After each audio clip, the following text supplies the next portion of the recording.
يا ابو الصحاب، اليو ديانج مش هيكمل في النادي الاهلي. دي بقى ما ينفعش كابتن رضا عبعال، ما تصوتها وليه.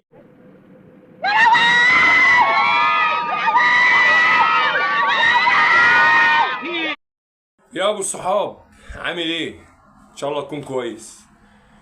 انت بتعملش فولو ليا ليه؟ ما تعمل يا عم فولو ليه؟ هتخسر ايه يعني؟ فولو واشتراك لاخوك، ما فيهاش اي حاجه. وزي ما قلت لك يا سيدي، اليو ديانج بنسبه 80% مش في الاهلي. اليو ديانج اتفق مع وكيل اعماله بتاجيل المفاوضات بتاعه تجديده مع النادي الاهلي لبعد البطوله الافريقيه. طب ليه؟ قال لك عشان انا مهتم اليومين دول بالبطوله الافريقيه، ومهتم ان انا ارجع بمستوايا والكلام الفاضي ده. اليو ديانج عقده ينتهي في صيف 2026. تمام.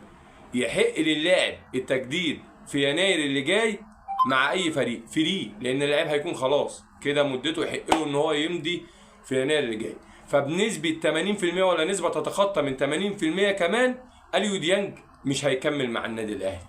بسبب ايه؟ بسبب الارقام، وبسبب الارقام اللي بتتعرض له في عروض جايه من السعوديه. والله اعلم بقى اذا كانت عروض حقيقيه ولا في كوبري ولا في ايه. ما هو الاهلي بقى شغال كباري من الناس، والناس بقت شغاله كباري ليه. فاليومين الجايين دول ان شاء الله هنعرف ايه الجديد.